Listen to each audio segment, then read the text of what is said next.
Teman-teman sekalian, kalau terjadi kemungkaran di depan mata Anda harus dipungkiri. Dan Allah berikan keringanan dalam poin ini. Yang kita wajib seru dan kita wajib pungkiri adalah sesuatu yang kelihatan depan mata kita. Dan yang wajib yang pertama, misal gini, azan nih kita punya tamu di rumah. Jangan rasa nggak enak. Udah azan, maaf kita sholat ya di masjid. Ajak tamunya. Insya Allah orang diajak kebaikan mau tuh. Maka tidak mungkin dia mau tinggal di rumah kita kalau seandainya tidak ada orang di rumah misalnya, atau cuma istri kita, pastilah dia ke masjid. Itu namanya menyuruh. Kita menyuruh pada kebaikan, sekalian ingkar mungkar. Maka ini penting untuk diketahui, dilakukan. Kalau ada orang yang berbuat kemungkaran di depan mata kita, wajib kita ingatkan. Kalau dia tidak melakukan yang ma'ruf, kita harus ingatkan. Kalau kita biarkan dan itu merata, nanti banyak orang akhirnya mengerjakannya. Kata Nabi SAW, siapa yang lihat kemungkaran, dia harus pungkiri dengan tangannya. Tangan artinya kekuatan.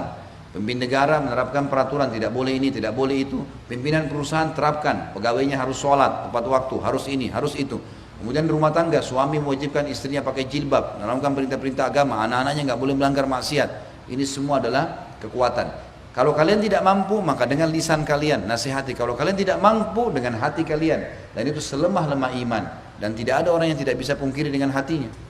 Teman-teman, dari tadi Anda dari rumah ke masjid ini, berapa banyak pelang rokok di pinggir jalan? Berapa banyak teman-teman kita yang jual khamar kaum muslimin di pinggir jalan? Berapa banyak muslimah di pasar-pasar dekat rumah kita, jalan di pasar dengan pakai daster tidurnya, nggak tutup aurat? Sudahkah Anda ingkar mungkar? Sudah pernah minimal Anda bilang, ya Allah berikan hidayah? Saya sangat yakin teman-teman, kalau kita semua sepakati minimal saja ingkar mungkar dengan hati, insya Allah akan Allah hilangkan untuk kemungkaran. Masalahnya kita semua lewat, nggak peduli lagi sudah. Padahal itu peluang dapat pahala, peluang juga untuk menghilangkan kemungkaran, menghilangkan musibah yang akan datang. Ingkar mungkar dengan doa, dengan hati, sudah luar biasa. Pertama kita dapat pahala karena mendoakan, dan bukan cuma dia, semua yang seperti dia di muka bumi kita doain. Kalau Allah terima, kita dapat pahalanya. Dan juga kita sudah ingkar mungkar, tidak boleh dibiarkan, karena kalau dibiarkan masalah. Hati-hati.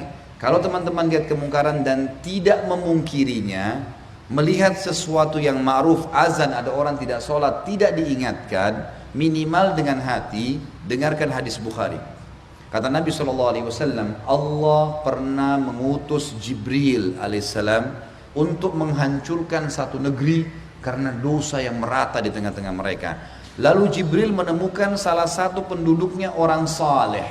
Lalu Jibril berkata kepada Allah, ya Allah, sesungguhnya di negeri tersebut terdapat hambamu fulan yang saleh. Apa kata Allah? Mulailah azab, siksaan dari dia. Dia yang pertama kamu kenain. Karena dia tidak pernah menyuruh kepada kebaikan, tidak pernah melarang dari kemungkaran. Rajin sholat ke masjid, tapi nggak pernah ingatin orang di dekatnya yang pinggir jalan. Di depan masjid kadang-kadang kita di Indonesia ini subhanallah, azan duduk depan masjid, azan dengar, iqamah, sholat, ingatkan, cuma bilang saja. Maka itu sudah luar biasa. Karena kalau tidak, musibah datang, kita yang paling pertama diancam oleh Allah Subhanahu Wa Taala. Teman-teman sekarang ada kisah yang berhubungan dengan masalah ini. Kaum sebelum kita di sebuah negeri namanya negeri Ila. Negeri Ila ini di wilayah Palestina. Sekarang direbut oleh Israel tentunya dan masuk wilayah Israel. Dulu memang orang yang tinggal situ Bani Israel, pengikutnya Nabi Musa alaihissalam. Dikenal dengan Ashabus Sabt, orang-orang yang melanggar peraturan hari Sabtu. Kan Nabi Muhammad SAW mengatakan dalam hadis, teman-teman sekalian, Yahudi memilih Sabtu sebagai hari raya mereka, Nasrani hari Ahad, dan aku diberikan hidayah untuk memilih hari Jumat. Jadi ini masing-masing hari raya dari 3 agama profetis atau Samawiyah ini. Yahudi di hari Sabtu dalam hukum Taurat, mereka nggak boleh melakukan kegiatan apapun.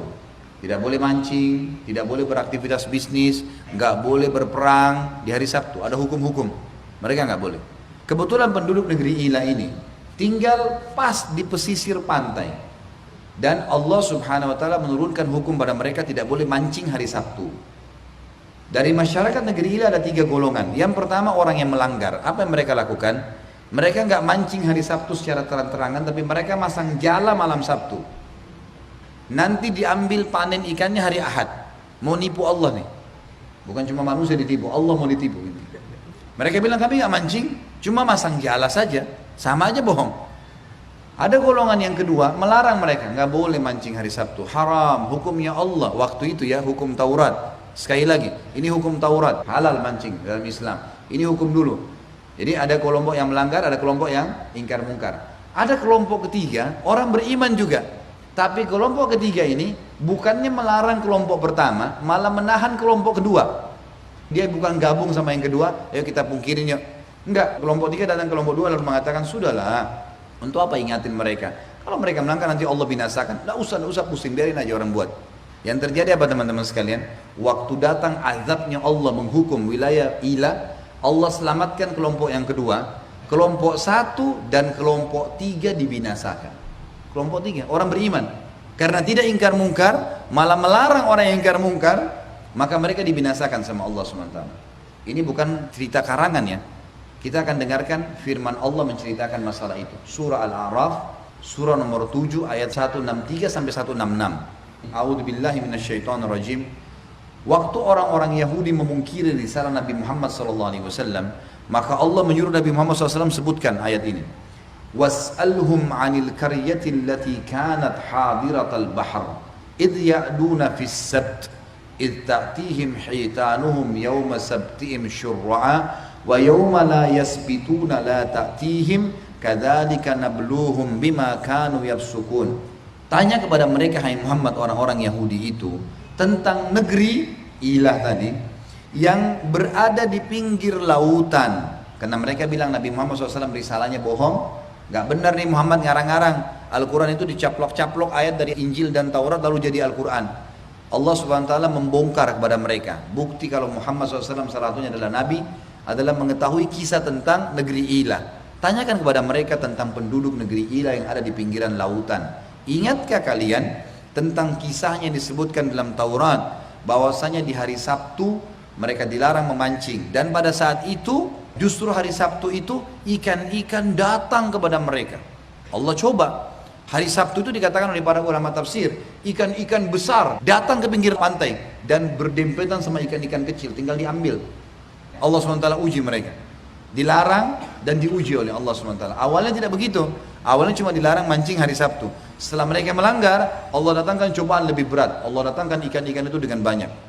Maka yang terjadi teman-teman sekalian, kata Allah, ingatlah pada saat ikan-ikan itu datang memenuhi tempat-tempat mereka, dan selain hari Sabtu ikan itu tidak datang, mereka harus keluar untuk mencarinya. Begitulah kami menguji mereka karena mereka berbuat kefasikan. Wa idh qalat ummatum minhum lima ta'iduna qauman illahu muhlikuhum aw mu'adzibuhum 'adzaban syadida qalu ma'dziratan ila rabbikum wa la'allahum yattaqun. Tadi itu ayat 163, sekarang 164. Allah menceritakan tentang tiga golongan tadi. Ada yang berbuat kemungkaran, ada yang mengingkari, ada yang melarang yang berbuat mungkar.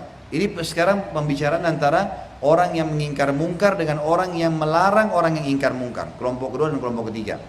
Ingatlah pada saat umat yang ketiga yang tidak melarang orang buat mungkar, malah menahan orang yang ingkar mungkar, berkata kepada orang yang ingkar mungkar, kenapa kalian harus repot-repot mengingatkan kaum yang nanti juga Allah akan binasakan mereka? Apa alasan kalian? Biarin aja bermaksiat, gak apa-apa. Kita taat ya kita taat. Ya, malah dia larang orang-orang ini buat kemungkaran. Ini ke masjid sama-sama, ayo pak sholat, udahlah biarin aja, mereka gak mau sholat, dilarang temannya. Enggak, ikut dong lurusin.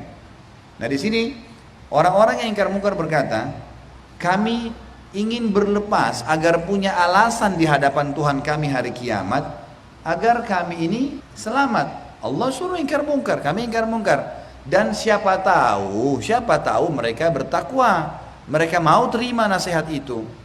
Falamma nasu ma dzukiru bihi, 165-nya, pada saat mereka lupa terhadap apa yang diingatkan kepada mereka, dinasihatin gak mau dengar, anjainal ladina yanhauna anis su, kami selamatkan golongan kedua tadi yang melarang dari perbuatan buruk itu. Wa akhadnal ladina zalamu, dan kami binasakan yang zalim, kelompok ketiga dan kelompok pertama tadi. Bi'adzabim ba'isim bima kanu yafsukun, dengan azab yang sangat menghinakan dari perbuatan fasik mereka. Falamma atau ammanuhu anhu kulna lahum kunu kiradatan khasiin. Pada saat memuncak Allah datangkan ikan-ikan tersebut, mereka makin semangat untuk melakukan kemungkaran, maka mereka lupa terhadap ancaman tersebut. maka kami mengatakan kepada mereka, jadilah kerah-kerah yang terhina. Kata dalam sebuah hadis disebutkan, mereka dijadikan kerah oleh Allah SWT selama 3 hari, kemudian Allah binasakan. Bagaimana Allah SWT menceritakan tentang negeri penduduk Ilah. Kesimpulan yang kita ambil daripada ini teman-teman sekalian adalah bagaimana seseorang tidak boleh membiarkan kemungkaran merajalela, dan dia harus ingkar mungkar semampunya, dan tidak boleh diam, minimal dengan hatinya. Yang ini akan meredam murka Allah Subhanahu wa taala.